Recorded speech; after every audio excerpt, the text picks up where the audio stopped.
Ladies, gentlemen, finessers, finessees, you know what time it is. It's weekly finessing.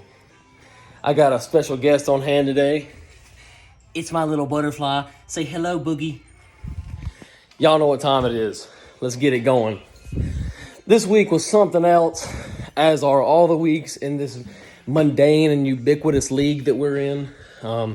You sick, twisted vultures. I can't even go 20 minutes without asking to push a trade through. You sick, twisted menaces of society. Let's go into what happened. Let's see here. I'd like to preface this video again, as always, by saying none of you are any good. Okay, so last week, we had, there was 5 of us in the 150 range. I was in the 150 range, but now I'm at a 149.6 due to a stat correction calling a U.S. voting system on not being able to count it right the first time. So I'm at 150. Clay was at 155. Jeff, due to an absolute outburst by Mark Andrews and the Baltimore Ravens, due to the cheese on flag. Thank you for that, Grayson. He was able to get high man at 157.8, and 0.9 behind him was Calder. Calder, you're not good. Let's go ahead and get that in the air. And Alex, per the usual, has been, it was also in the 150 range. He put an absolute shellacking on Skeet. There was multiple games by 50 plus. I beat Cheese by 50 plus. The closest game was Clay and Zach, the game of the week, 155 to 119. So that's 36 points. Evan beat Gary 157 to 100. Calder 156 to 92. I'm not good at math, but that's a 60. That's a 60-piece nugget. And Alex was able to take care of Skeet because Skeet's not good. So yeah, let's see. That puts Alex at 5-0. This dude's just been letting everybody have it. No Pamela Anderson on letting everyone have it. I'm not sure if. I'm gonna actually do this for the podcast. I just want to see what his team alone is doing. Okay, here we go. Can I not see? Oh, here we go. Alex's full schedule. His first game beat Clay 130 to 84. Absolute slaughterfest. Then he beat Cheese 120 to 99. Then he beat Calder 122-109. Then he beat Galt 144-130. And then Skeet 157-98. I hope this teaches you vultures a lesson not to let him have the best players in the league again. The dude's got like 19 first-round picks because of you sick, twisted menaces to society. So moving forward to this week, I get to deal with that. Jenny McCarthy. I get to deal with Alex 2-3 versus 5-0, which I'm not a fan. Hi, Boogie. Casper the Friendly Cheese and Galt 1-4 and 2-3. That's simply gross. We got Skeet and Gary 2-3, 1-4. This is just a disgusting battle right here. And then you got the 2 Zachs, always fun. Normally match of the week, but we are only plus 500 match of the week is Evan and Clay. We got to get those 2 involved. I really think that Evan and I are on the cusp of something great. I think we are very close to doing something. I can't promise you that, but we have been communicating intensely regarding a few players on our roster. Let's see here. So that's it for week 6. Even the playing field. If Calder can beat Zach, it really evens up the no division. I would believe. Let me go check real quick. The no division being Jeff, myself, Zach, Gary, and Cheese. If Calder is able to beat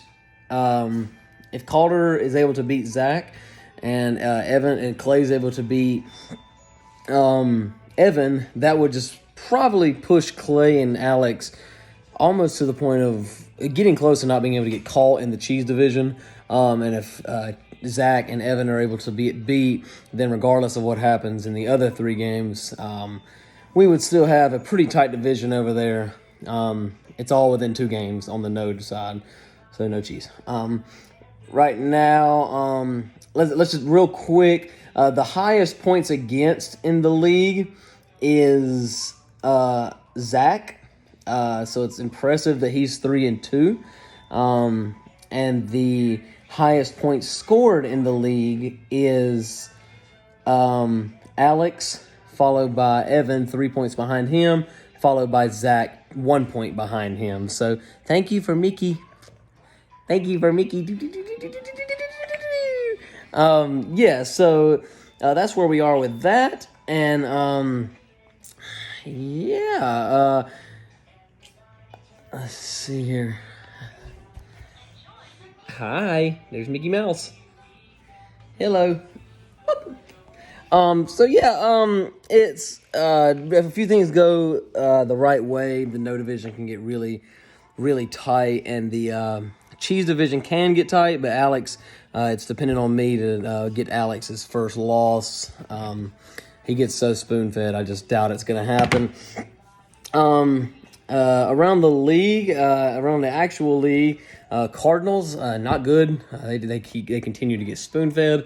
Ravens not good. We continue to get spoon fed. Seahawks, they're not good. Whatever Alex's team is, not good. Brady, I mean, you can stop throwing the ball, brother. You're up 45-17, and you're throwing the ball. I don't get it. Like, just stop. Like, you're gonna throw your geriatric shoulder out of socket, brother. Like, just relax, guy. Like, whatever. Anyway, let's see here. Everybody turn around. Everybody shout. Let's see here. And what else happened in the league? The Bills and Chiefs game. That did not turn out how I expected it to do. I thought it would be a high-scoring affair. It was only high-scoring for Josh Allen. And it didn't help that there was a flag every play. Like, the referees were just flagging everything. No Mark Zuckerberg on flagging everything. It's ridiculous. The laundry has to stop. It's just getting out of control. We'll go into and also I don't really understand what the Ravens have going on. I mean, we have so you lose to the Raiders. Not good. Their coach is a homophobe and a racist. That's one. Then we beat the Chiefs. I don't understand that. Then we had to break a record to beat the Lions. I don't get that. Go to Denver, beat the undefeated Broncos by 3 scores. That's, again, that doesn't make sense. So then you come home to the 1-3 Colts. So, yeah, easy win? Nah. Lamar Jackson had to break like 6 records to do it. So, we really can't find our identity. We don't know what we are. Call Elton John on not knowing what we are. They're just, I don't know, man. And then I know one other, the Texans. I got to get this off my chest. The Texans were at 22-9. It's 4th down. They are ready for the punt. It's like 4th and 2, right? On their own side of the field. David Cooley, not a good coach. Let's go get that in the air. Not as bad as Mike Vrabel, Adam Gase, but still pretty bad. They're on their side of the field, 4th and 2. He goes back to punt it and then comes up to try to draw him off sides. But instead of going 10 yards back like punters typically go, he only goes like 5 or 6 yards back. They hike it to him, but no one jumped, obviously, because these are professional athletes who have discipline. Except the Ravens, we don't have discipline. Connor Seattle. And then he goes back 6 yards, punts it into his own guy. He punts it into his back. Like, I don't understand. It's just a dumb play call, and that spurred like a 16-0 run. It's, what are you gonna do? It's the Colts. I mean it's the Texans. What are you gonna do? Let's we'll go into the superlatives of the week. The Blue Balls of the Week, DJ Moore and Corey Davis. Those are my two.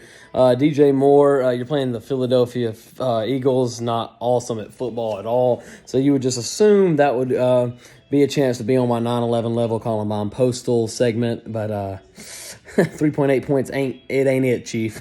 And Corey Davis, you're playing against the Atlanta Falcons. I mean, the Atlanta Falcons, Thomas Dimitroff, Dan Quinn, Arthur Blank, Arthur Smith, just habitually some of the worst coordinators, GMs, coaches in the NFL history. So you would think he'd do more than 4 points, but he didn't. Not that would have helped Skeet anyway. Best play of the week. Most plays were pretty obvious about who to play, but I'll give it to Gary. He played Michael Carter. That didn't help him because Evan had firmly placed himself inside of Gary. I mean, a 57-point loss. Unless Michael Carter could have gotten 70, yeah, it wouldn't have mattered. But he got 11. Best play of the week, whatever. Dumbest play of the week, Clay. I offered you help at the tight end position. I tried. I was giving you double the points you were giving me back. And I tried to give you Kyle Pitts, who hung a 20-piece nugget. And then you said, I will stick with Austin Hooper. who would play that guy voluntarily?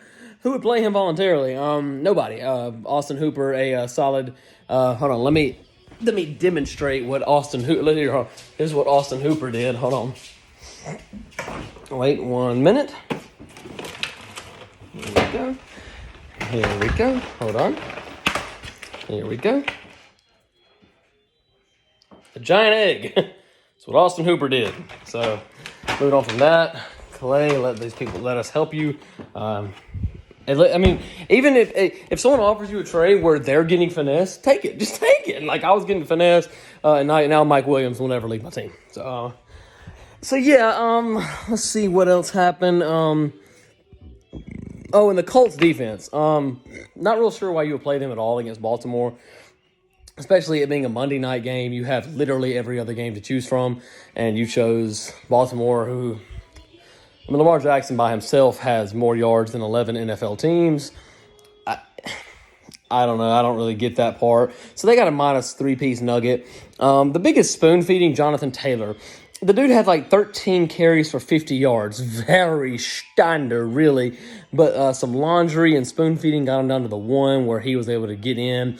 And then he had 3 catches for 120 yards, which is wild to me. I don't understand. And one of which was an 80-yard touchdown on the second play of the game. And then, so yeah, I think it's unsustainable efficiency. He gets spoon-fed. Cheese, you're not good. He had a 30-point nugget.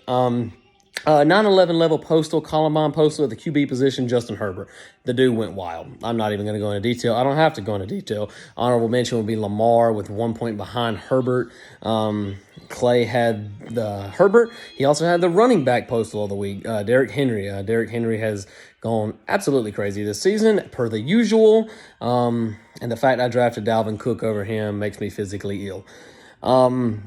At the wide receiver position, Mike Williams had a 29 spot. And to all you vultures whom I offered him to this week, I hope you're not interested in him because he is not available anymore. At the tight end position, I think we all know Mark Andrews went wild. So, yeah, that's it. And we have a new segment. It's going to be called the Pyromaniac segment. Okay, so this is a collection of players of players that burnt down the bench of one of our league members. So the Pyromaniac bench of the week goes to Skeet. His bench almost outscored Cheese, and I'm not joking. Miles Gaskin had a 21-piece nugget, hold the fries. Chase Claypool had a 20-piece nugget with a tea, no ice. Sonny Michelle had a 10-piece nugget, as well as Tony Pollard.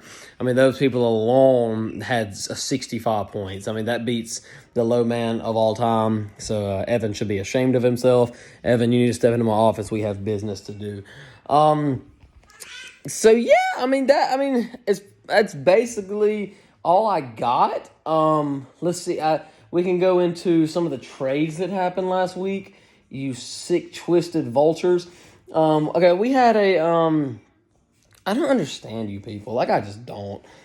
We had a trade last night. It was James Conner, Carson Wentz, Tyler Boyd, Darrell Williams. Darrell Williams will not have a job in a few weeks.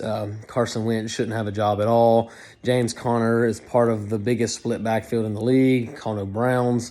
And Tyler Boyd is the third option. And he got Aaron Rodgers, whom I'm assuming is just going to be an insane trade bait piece, and Myles Gaskin, who is the fiscal definition of a dead clock. Me and Alex made a trade.